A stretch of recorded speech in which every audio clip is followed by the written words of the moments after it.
ये 4 प्रकार के थ्रिप्स गुलाब के फूलों को हानि पहुंचाते हैं। ये मार्च में से नवंबर तक पत्तियों का रस चूसते हैं, जिससे कि पत्तियां गिर जाती हैं। थ्रिप्स के बचाव हेतु इमिडाक्लोरप्रिड 17.8 SL 1 मिलीलीटर दवा प्रति 3 लीटर पानी की दर से छिड़काव करना लाभप्रद रहता है। दूसरे कई प्रकार के रोग भी इसको हानि पहुंचाते हैं, जिसमें एक रोग होता है डाईबैक। इससे क्या होता है कि पौधे की गुलाब के पौधों की छटाई के बाद में उसकी जो टहनियां होती है वो सूख जाती हैं, यानी हमारा पौधा सूख जाता है और पौधे की बढ़वार नहीं हो जाती है और वो तना मर जाता है। तो इस रोग से बचाने के लिए छटाई के बाद में पौधों पर चौबटिया पेस्ट का इस्तेमाल करना चाहिए, यानी चौबटिया पेस्ट को पानी में घोलकर इसका इस्तेमाल करना चाहिए। दूसरा एक महत्वपूर्ण कीट रोग होता है चूनी फफूंदी। इस चूनी फफूंदी से पौधों को बहुत अधिक मात्रा में हानि पहुंचती है। यह रोग अचानक मौसम में आए बदलाव के कारण होते हैं, जिससे पत्तियों और तनों पर सफेद चूर्ण जैसा पाउडर फैल जाता है, जिससे कि हमारा पौधा इससे अफेक्टेड हो जाता है और पौधा मर जाता है। तो इस रोग से पौधों को बचाने के लिए आधा ml बाविस्टीन को 1 लीटर पानी में मिलाकर पौधों के ऊपर छिड़काव करना चाहिए। इससे पौधों को बचाने के लिए इस दवा का इस्तेमाल बहुत ही कारगर सिद्ध होता है। हम फिर हाजिर होंगे, लेकिन इस ब्रेक के बाद।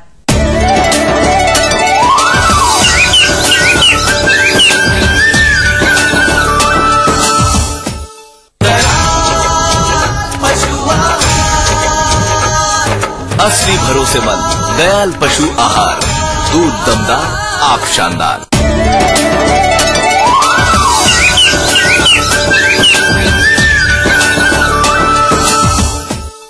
ब्रेक के बाद पुनः आप सभी का स्वागत है।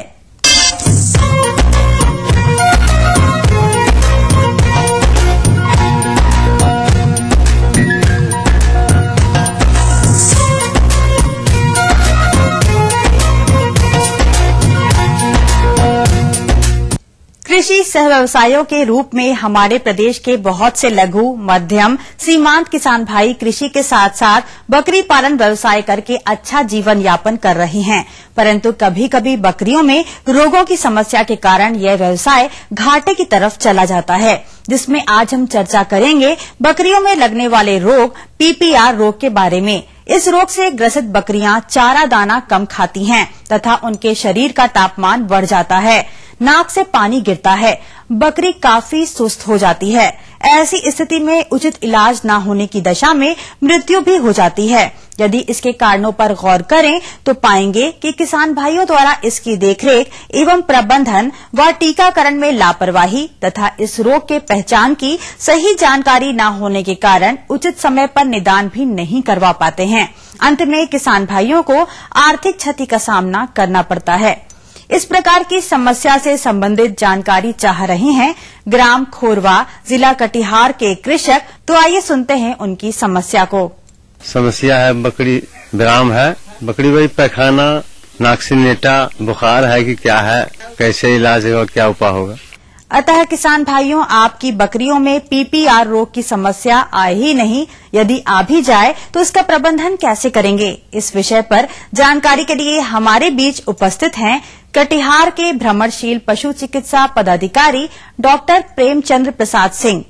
धन्यवाद हसीमुद्दीन साहब, आपका सवाल हमें ETV के माध्यम से मिला कि जो बकरियों में इन्होंने लक्षण बताया है, ये लक्षण PPR इसको बोलते हैं। सामान्य तौर पर बकरियां दिन के समय या किसी भी समय चरने के बाद जब घर आती हैं तो पानी पी लेती हैं। इस बीमारी का लक्षण ये है कि बकरियों के नाक से पानी आना, गर्दन झुका करके खड़ा रहना, पतला पैखाना हो जाना और अंत में अगर आप इस बीमारी को नजरअंदाज करेंगे तो 2-3 दिन में आपकी बकरियां मरणासन हो जाएंगी। और सामान्यतः इस बीमारी में टेम्परेचर या बकरियों का टेम्परेचर तापक्रम सामान्य तौर पर 103 डिग्री फ़ारेनहाइट होता है, लेकिन इस बीमारी के होने से सामान्यतः टेम्परेचर 105 डिग्री या 105 से ज्यादा भी डिग्री फ़ारेनहाइट हो सकता है। ऐसी स्थिति में किसान बंधु, हम आपको सलाह देंगे कि इस तरह का कोई भी लक्षण आपके बकरियों में दिखे तो आप अविलंब अपने नजदीक के चिकित्सक से आप सलाह लेकर के उचित इलाज करवाएंगे। अपने पास बकरियां रखते हैं और किसी एक बकरी में इस तरह का लक्षण पाया जाए तो आमतौर पर जो भी स्वस्थ बकरियां हैं उसे किसान बंधु इन बकरियों से अलग रखें। अपने बकरियों को एक साथ रखेंगे तो जो आपकी स्वस्थ बकरियां हैं उनमें भी इस तरह का लक्षण दिखेगा और आपकी सारी बकरियां इस बीमारी से ग्रस्त हो जाएंगी। कि जहां भी आप बकरियों को रखते हैं उस जगह को आप साफ सुथरा रखें। हो सके तो आप फिनाइल या कोई भी गैमेक्सिन पाउडर या एंटीसेप्टिक जो पाउडर हैं उसका छिड़काव कर सकते हैं, जिससे इस तरह के बीमारियों से आप बच सकते हैं। किसान भाइयों, बकरियों को स्वच्छ एवं ताजा जल दिन में 2 से 3 बार पिलाना चाहिए। अगर हो सके तो किसान बंधु अपने बकरियों को गर्म पानी यानी उबाल करके पानी अगर पिलाते हैं ठंडा करके तो ये सबसे उचित इसका निदान है और इससे आप बच सकते हैं। दूसरा मैं बताना चाहूंगा कि आप अपने बकरियों में खान पान का ध्यान रखें। जो बकरियां स्वस्थ हैं उन्हें बीमार बकरियों के साथ खाना न खिलाएं, क्योंकि इससे हो सकता है कि आपके स्वस्थ बकरियों में ये बीमारी फैल सके। इसके निदान के लिए किसान भाइयों प्रयोगशाला में जांच के लिए खून, सीरम, नाक या मार्ग से बहते हुए द्रव्य के नमूने या मूत्रक के नमूने लिए जा सकते हैं। बीमारी के पूर्ण इतिहास एवं दिखने वाले लक्षण से रोग की पुष्टि हो जाती है। इसके रोकथाम के लिए किसान भाइयों इस रोग का कोई सफल उपचार नहीं है, फिर भी जीवाणुओं के विरुद्ध किया गया उपचार द्वितीयक संक्रमण को रोकते हुए बकरियों की रक्षा कर सकते हैं। ऑक्सीटेट्रासाइक्लिन और क्लोरोटेट्रासाइक्लिन का प्रयोग पुष्पीय संक्रमण में किया जा सकता है। रीडर पेस्ट नियंत्रण में इस्तेमाल आने वाली तकनीक जैसे संगरोध, स्लॉटर एवं बाजार में खरीद कर लाई गई बकरियों को टीकाकरण के बाद ही स्वस्थ रेवड़ में मिलाना इस बीमारी को नियंत्रित कर सकते हैं। इसके साथ ही 4 माह की आयु से ऊपर के सभी मेमनों या बकरियों में टीकाकरण कराना चाहिए। टीकाकरण के लिए मैं किसान बंधुओं को आगाह करूंगा कि ये बीमारी एक वायरस जनित बीमारी है, इसलिए मैं किसान बंधु को सलाह दूंगा इससे सबसे अच्छा उपाय है कि आप अपने बकरियां हैं उसका टीकाकरण अवश्य करवाएं। कि इस तरह के बीमारी से बचने के लिए आमतौर पर पीपीआर का वैक्सीन उपलब्ध है। आप अपने नजदीक के पशु चिकित्सालय या पशु चिकित्सक से सलाह लेकर के अपने बकरियों को टीकाकरण कराएं, जिससे इस बीमारी से आप बच सकते हैं। इस टीके से पशुओं में 4 वर्ष तक प्रतिरोधक क्षमता बनी रहती है। यह टीका IVRI बरेली तथा अन्य कंपनियों द्वारा निर्मित किया गया है। कि अगर आपके बकरियों में इस तरह का कोई भी लक्षण दिखे तो आप अविलंब बगैर किसी से सलाह लिए आप नजदीक के पशु चिकित्सालय जाकर के इसका उचित निदान पा सकते हैं।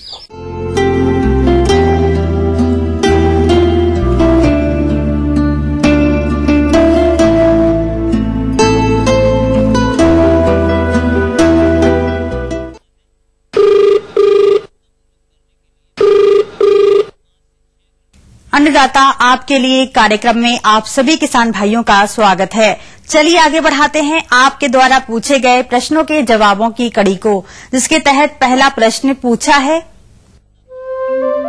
ग्राम दियारा, जिला समस्तीपुर के कृषक अभिषेक कुमार जी ने अपना नाता निःशुल्क फोन संपर्क सेवा के माध्यम से हमें बताया कि आप क्रॉलर मुर्गी पालन करना चाहते हैं। इस विषय में आप इसकी विस्तृत जानकारी चाहते हैं। तो अभिषेक जी, इसे तो देखिए कार्यक्रम की यह प्रस्तुति। ये डुअल पर्पस है। अगर इसको हम अंडा के लिए पालते हैं तो के लिए अलग फीड आता है, अलग फीड खिलाएंगे तो अंडा के लिए 4 महीना हमको पालना पड़ेगा, फिर अंडा देगा। नहीं तो अगर मांस के लिए पालते हैं तो फिर उसका फीड जो है कि ब्रायलर वाला देना होगा और 40 दिन में जो है इसको कि हम 1 किलो 100 200 जो है कि इसको बना लेते हैं और फिर इसको हम बेच लेते हैं, या फिर इसको देख लेते हैं कि आगे भी अगर पालना है तो आगे तक पालते हैं। ब्रूडिंग हर एक मौसम में थोड़ा सा भिन्न भिन्न तरीके से होता है। अभी हमारे 4 मौसम है। ठंडी में ब्रूडिंग का थोड़ा सा स्तर है वो बहुत बेहतर करना होगा। गर्मी में थोड़ा सा उतना ध्यान भी नहीं देंगे। तो ब्रूडिंग का सबसे मेन चीज है तापमान मेंटेन करना। और जैसे ही हम चिक्स को लाते हैं, फर्स्ट दिन हम उसको 35 डिग्री टेम्परेचर जो है कि उसको देते हैं, सेकेंड दिन भी देते हैं, थर्ड दिन भी देते हैं 35 डिग्री। फिर धीरे धीरे 2 दिन 3 दिन 4 दिन के अंतराल में 2 डिग्री से लेकर के 5 डिग्री तक हम कम करते करते चले जाते हैं। इस प्रकार से जो है कि और ब्रूडिंग काल मैक्सिमम 10 दिन का होता है, नहीं तो 7 दिन का ये ब्रूडिंग काल होता है। दूसरा बात, इसमें जो है क्लोरोमफेनिकल और न्यूमाइसिन एंड डॉक्सीसाइक्लिन जो है कि दवा आती है, वो दोनों को मिला करके जो है कि हम इसको एंटीबायोटिक के रूप में देते हैं, उससे हम इसको ब्रूडिंग करते हैं। तो इसमें क्या होता है कि पानी के वजह से भी जो कुछ फंगस बीमारी कुछ होने वाले रहता है, तो इस दवाई से जो है कि वो कंट्रोल हो जाता है। और फीड उसको भोजन जो खिलाते हैं, प्रथम 48 घंटा उसको जो है कि मक्के का दलिया देते हैं यानी तो सूजी भी दे करके जो है कि काम चला लेते हैं। और इसके बाद जो है कि फिर उसको हम प्री स्टार्टर खिलाते हैं 10 दिन तक या 14 दिन तक। उसके बाद फिर जो है कि स्टार्टर क्रम्स खिलाते हैं और उसके बाद जो है कि फिर जो है उसको फिनिशर खिलाते हैं। प्री स्टार्टर राशन जिसे हम पहले दिन से लेकर 10 दिन तक खिलाते हैं, इसमें प्रोटीन की मात्रा 22 से 24% तक होती है तथा ये बहुत ही बारीक पिसा हुआ राशन होता है। इसे तैयार करने के लिए मक्का का पिसा हुआ भाग 50%, सोयाबीन की खली 30%, मूंगफली की खली 5%, DCP 1%, सिल्क ग्रिड पाउडर 1%, खनिज मिश्रण 1% और राइस पॉलिश 10% के साथ विटामिन को स्थान विशेष के अनुसार मिलाया जाता है। दूसरे राशन को स्टार्टर राशन कहते हैं। इसमें प्रोटीन की मात्रा 20 से 22% होती है। यह प्री स्टार्टर राशन की अपेक्षा मोटा होता है। इसमें मक्का 50%, सोयाबीन की खली 20%, मूंगफली की खली 5%, DCP 1%, सिल्क ग्रिड पाउडर 1%, खनिज मिश्रण 1%, राइस पॉलिश 10% के साथ विटामिन को भी स्थान विशेष के अनुसार मिलाया जाता है। तीसरा राशन है फिनिशर राशन, जिसे मुर्गी पालक भाई 25वें दिन से लेकर आखिरी दिन तक खिलाते हैं और यह राशन उपयुक्त बताए गए राशन की अपेक्षा मोटा राशन होता है। इसमें प्रोटीन की मात्रा 18 से 20% तक होती है। मक्का की मात्रा 60%, सोयाबीन की खली 20%, मूंगफली की खली 5%, DCP 1%, सेल पाउडर 1%, खनिज मिश्रण 1%, राइस पॉलिश 10%। इसके साथ ही साथ विटामिन स्थान विशेष के साथ दिया जाता है और पानी उसको 24 घंटा उपलब्ध रखते हैं। तो लीटर का सीधा संबंध उसके पेट से पड़ जाता है। अगर लीटर हमारा गंदा हो तो लीटर में क्या होगा कि लीटर के हिसाब से जो है कि इसमें गैस बनेगा। तो अमोनिया गैस अगर कम मात्रा में हो तो ठीक है, लेकिन अगर ज्यादा मात्रा में हो जाएगा और लीटर गंदा हो जाएगा तो उसको कई बीमारियां आ जाएगी। इसलिए जो है कि लीटर को जो है हर हाल में हम सूखा रखते हैं। लीटर को कभी भी हम गीला नहीं होने देते हैं। शाम हुआ 1 घंटे 1.5 घंटे इसको रोशनी देते हैं। इसके बाद पूरा इसको अंधेरा में रखते हैं। अंधेरा में रखने से क्या होता है कि दाना भी उस समय में नहीं खाएगा, तो उसमें इसका पेट भी खाली है। और इसके बाद जो है कि उसका पैर जो है कि मोटा होगा और उसके मांस में वृद्धि होगी। इसलिए अंधेरा बहुत जरूरी है। जहाँ तक बात स्थान का, तो 1 किलो साइज तक 1 स्क्वायर फीट बराबर है 1 मुर्गी। इस हिसाब से जो है कि स्थान बढ़ाते हैं। अगर 1.25 किलो साइज में रखना है तो उस हिसाब से फिर जो है कि स्थान को बढ़ाना होगा। और आज जहाँ तक पर्दे की बात, ये पर्दा तो अचानक से जो है कि तेज हवा चलने लगी, अचानक से बारिश आ गया। इसलिए जो है कि वातावरण को कंट्रोल करने के लिए जो है कि पर्दे की आवश्यकता है। चारों तरफ पर्दा गिराया जाएगा। बनावट वो पूर्व पश्चिम की दिशा में होना चाहिए। ऐसा होना चाहिए कि हम उसको जो है कि जरूरत पड़ने पर जो है कि चारों तरफ से बंद कर दें और फिर जरूरत पड़ने पर चारों तरफ से हम उसको खोल दें। इस संदर्भ में और अधिक जानकारी के लिए संपर्क करें।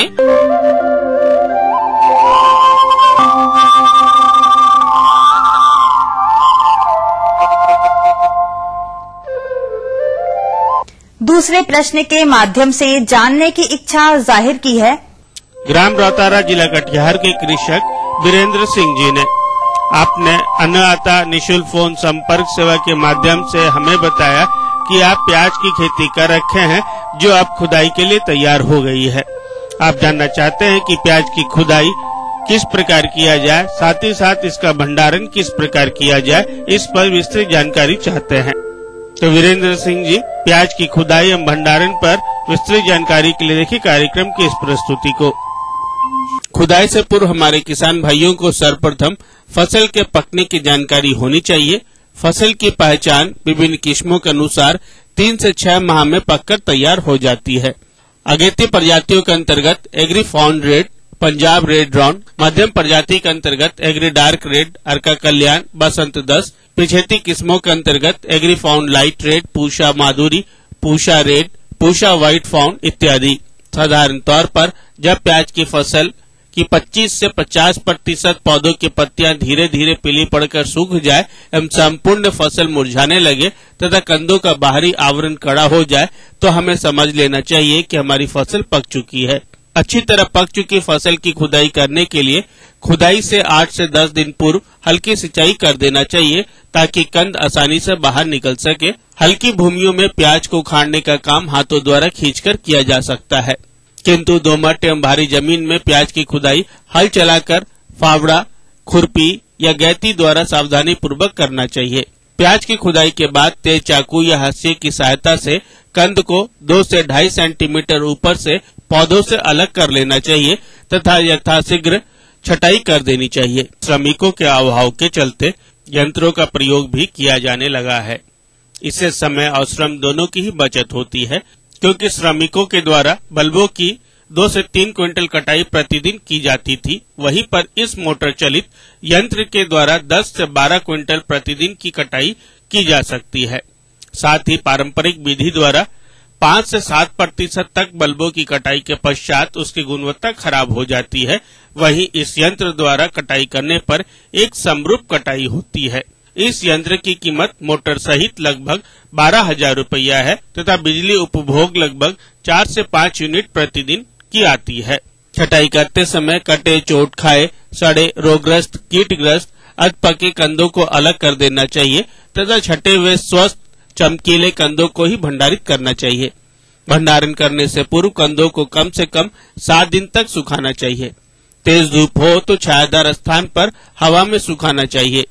जब कंद की गर्दन अच्छी तरह सूखकर बंद हो जाए तथा बाहरी छिलका सूखकर हाथ से छूने पर कड़कड़ की आवाज आने लगे तो समझना चाहिए कि कंद पूरी तरह सूख गया है। मैलिक हाइड्राजाइड के 5000 ppm घोल का छिड़काव पकती फसल पर करने से भंडारण के समय कंदों में अंकुरन और जड़ें नहीं निकलती है, जिससे भंडारण की अवधि बढ़ जाती है। किसान भाइयों, प्याज को भंडारित करने की कई विधियां हैं। भंडारण में प्याज की परत की मोटाई 15 सेंटीमीटर से अधिक नहीं होनी चाहिए, क्योंकि अधिक मोटी परत होने पर प्याज के सड़ने की आशंका बनी रहती है। इसके अतिरिक्त हम बांस की बनी टोकरियों में भी प्याज को भंडारित करके छप्पर या किसी नमी रहित हवादार स्थान पर रख सकते हैं। अच्छी तरह सूखे हुए प्याज के कंदों को स्वच्छ हवादार भंडार गृह में बांस, घास, लकड़ी आदि की बनी रैकों पर पतली परत के रूप में बिछाकर लंबे समय तक सुरक्षित रखा जाता है। भंडार गृह में टाट या रैक लगे होने चाहिए। प्याज के भंडार से सड़े गले कंद समय समय पर निकालते रहना चाहिए। छटाई एवं श्रेणीकरण स्थानीय बाजार एवं निर्यात दोनों उद्देश्यों के लिए आवश्यक है। अलग अलग स्थानों पर छोटी या बड़ी आकार के प्याज की आवश्यकता होती है। प्याज के परिवहन के लिए सामान्यतः जूट के बोरे उपयोग में लाए जाते हैं। यह बोरे 40 किलोग्राम क्षमता वाले होते हैं। निर्यात के लिए 8 से 25 जूट बैग या 14 से 15 किलोग्राम वाले क्षमता के कैरेट उपयोग किए जा सकते हैं।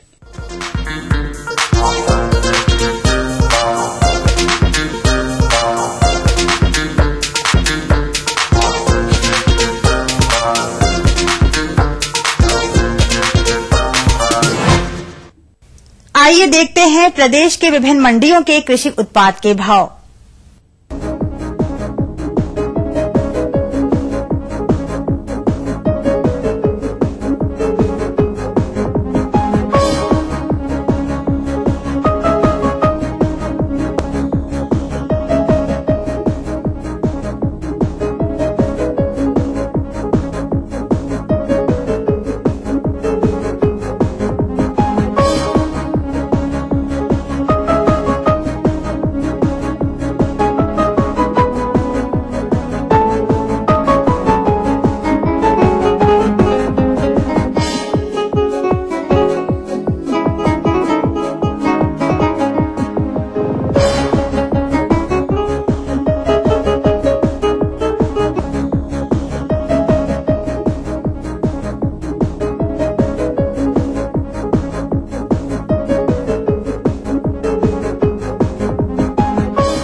अब वक्त तो चला है आपसे विदा लेने का। कल हम फिर हाजिर होंगे नई नई जानकारियों के साथ। आज्ञा दीजिए, नमस्कार।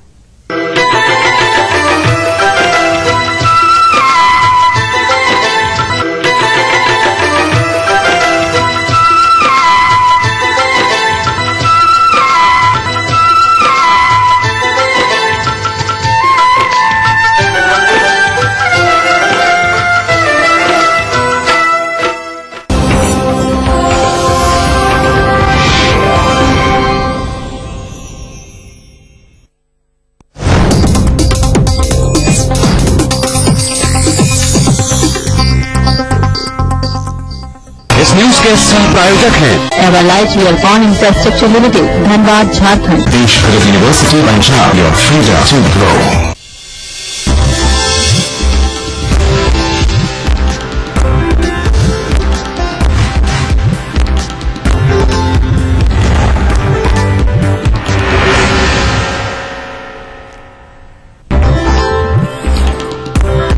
यूनिवर्सिटी में लालू की गाड़ी दुर्घटनाग्रस्त, बाल बाल बचे राजद सुप्रीमो, खुद पर हमले की जताई आशंका, निष्पक्ष जांच की मांग। सीतामढ़ी में नीतीश की सेवा यात्रा जारी, फिर दोहराई राज्य को विशेष दर्जे की मांग, कहा आखिरी दम तक जारी रहेगी जंग। सेवा यात्रा के दौरान भी नहीं बदली सीतामढ़ी की तस्वीर, खस्ता हाल है सड़कें, सूबे का इकलौता सरकारी फिश हैचरी भी बदहाल, अपना निर्देश भूले नीतीश। एंसेफ्लाइटिस को लेकर स्वास्थ्य विभाग अलर्ट, मेडिकल कॉलेजों में को विशेष निर्देश जारी, सभी तैयारियां पूरी होने का दावा। और 8 मई को जारी होगी महाराजगंज लोकसभा उपचुनाव अधिसूचना, 2 जून को वोटिंग, घेरेबंदी में जुटी पार्टियां।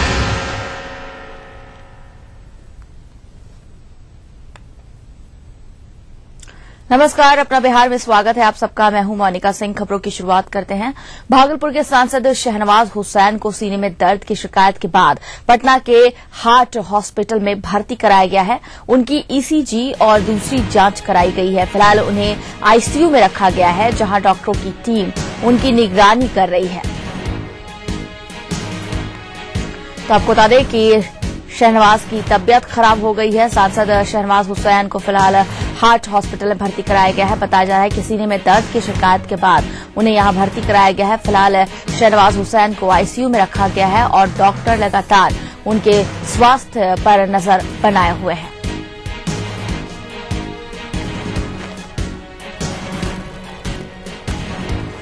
अधिक जानकारी के लिए बात करते हैं अपने पटना संवाददाता नीलकमल से। नीलकमल, फिलहाल डॉक्टर क्या कह रहे हैं, कैसी हालत बताई जा रही है शहनवाज हुसैन की? देखिए मोनिका, अभी तक सांसद के 3 बार ईसीजी किए गए हैं और ईसीजी रिपोर्ट में कुछ नहीं आ रहा है। जो ईसीजी किया जा रहा है उसमें डॉक्टरों को कुछ पता नहीं चल पाया है। ब्लड का भी टेस्ट किया गया है, साथ ही साथ इको भी किया गया है। इनका रात के 2 बजे यहाँ शहनवाज हुसैन साहब को लाया गया था और सीने में दर्द की शिकायत के बाद यहाँ पर एडमिट किया गया था। तत्काल उनका ईसीजी किया गया था, तो ईसीजी में इस तरह का कोई असर नहीं दिखे थे कि उनका जो चेस्ट पेन है वो हार्ट का पेन है, लेकिन लगातार वो चेस्ट पेन की शिकायत करते रहे हैं। अब तक 3 ईसीजी हो चुके हैं। सॉर्बिट्रेट की गोली अभी दी गई है उनको जुबान के नीचे रखने के लिए और डॉक्टरों का ये कहना है कि जब तक उनका वो सेटिस्फाइड नहीं हो जाते तब तक उनको आईसीयू में ही रखा जाएगा। और फिलहाल उनका इको किया गया है। ब्लड टेस्ट के जरिए ये जानने की कोशिश की जा रही है कि उसका चेस्ट पेन जो है उसका कारण क्या है। मोनिका, नीलकमल, ऐसे में डॉक्टर क्या कह रहे हैं, कब तक शहनवाज को हॉस्पिटल में रहना होगा? आईसीयू में फिलहाल भर्ती है, क्या कुछ बता रहे डॉक्टर?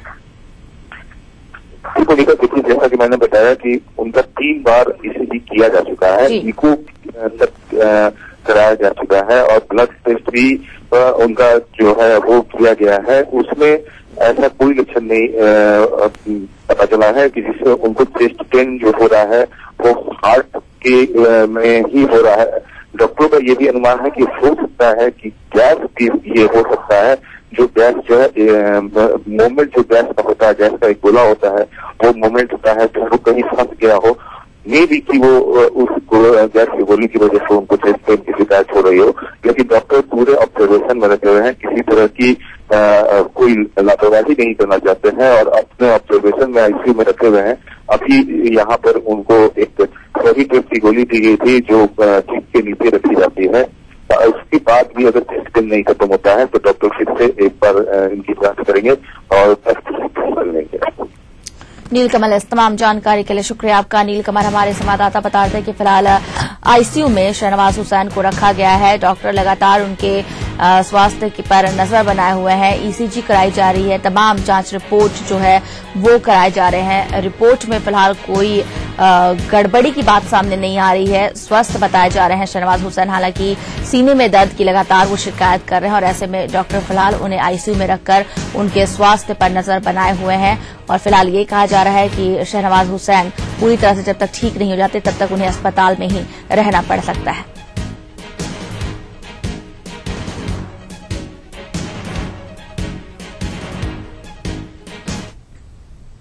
अगली खबर मुंगेर से है, जहां अपराधियों का कहर फिर टूटा। यहां गंगटा जंगल में अपराधियों ने आधा दर्जन वाहनों से लाखों की लूट की। साथ ही विरोध करने पर यात्रियों की पिटाई भी की गई। सहायक थाना क्षेत्र में अहले सुबह ये घटना घटी है।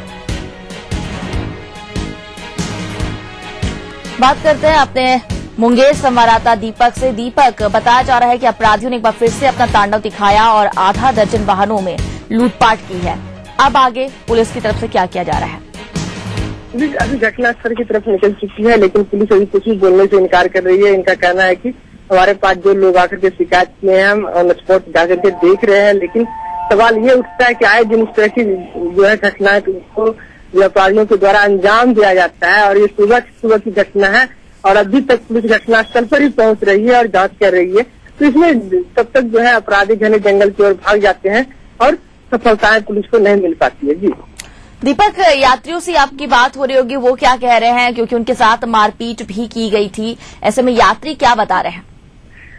यात्रियों का साफ तौर पर कहना है इसमें 3 निजी वाहन और 3 जो है सवारी गाड़ी थी, जिसमें लोगों के चैन, जेवरात और नकदी रुपया लूटे गए हैं। लाखों रुपए की लूट हुई है और इन लोगों के विरोध करने पर इन लोगों की मारपीट भी इन लोगों के साथ किया गया है। एक बोलेरो गाड़ी की चाबियां जो है वो भी अपराधियों के द्वारा निकाल करके चलते बन गया है, जिसके कारण की गाड़ियां अभी भी वहाँ पे लगी हुई है। और ये लोग जब विरोध किए तो इन लोगों के साथ मारपीट किया और सारी चीज लेकर के चलते बने। जी दीपक, इस तमाम जानकारी के लिए धन्यवाद आपका। दीपक बता रहे थे कि किस तरह से लाखों की लूट की गई है। अपराधियों का तांडव एक बार फिर से यहां पर देखने को मिला, कहर टूटा है। आपको बता दें कि गंगटा जंगल में अपराधियों ने आधा दर्जन वाहनों से लाखों रुपए की लूट की घटना को अंजाम दिया और विरोध करने पर यात्रियों के साथ मारपीट भी की गई है। फिलहाल पुलिस घटनास्थल की ओर रवाना हो चुकी है।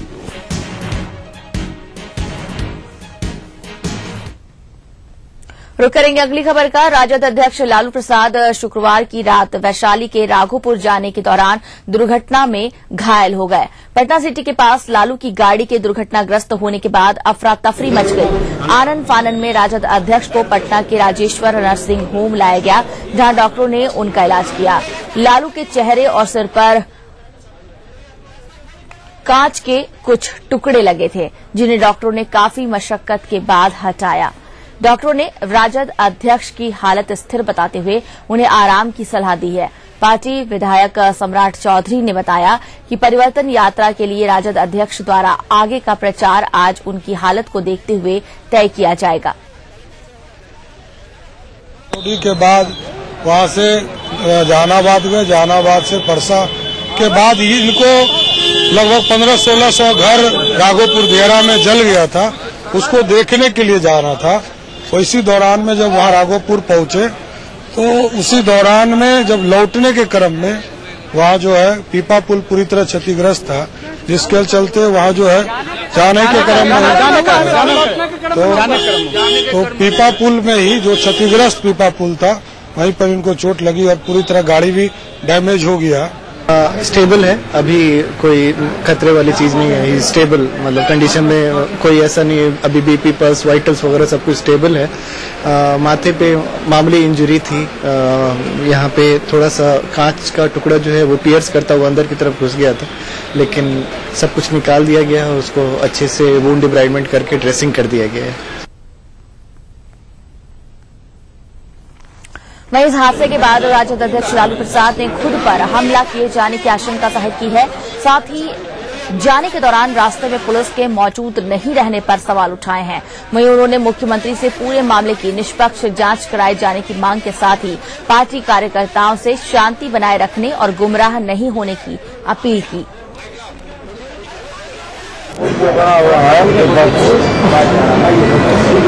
बहुत जगह घटिया और पश्चिम हमारी गाड़ी लगा के गाड़ी को खटक गया। आगे हम देखते हैं लगा के खटक गया और इसमें लाया धुआं गया। गाड़ी का नया सिस्टम है, बलून एयर बैग क्या होता है निकला ढाई से मेरा भी पता लगा, सारा शीशा ऊपर का चूर हो गया, गाड़ी उड़े हो गई, चूर हो गया। समझ से परे है, शीशा कैसे चूर हुआ। और एक्सप्लोसिव इनकार नहीं किया जा सकता है, ये जांच का विषय है।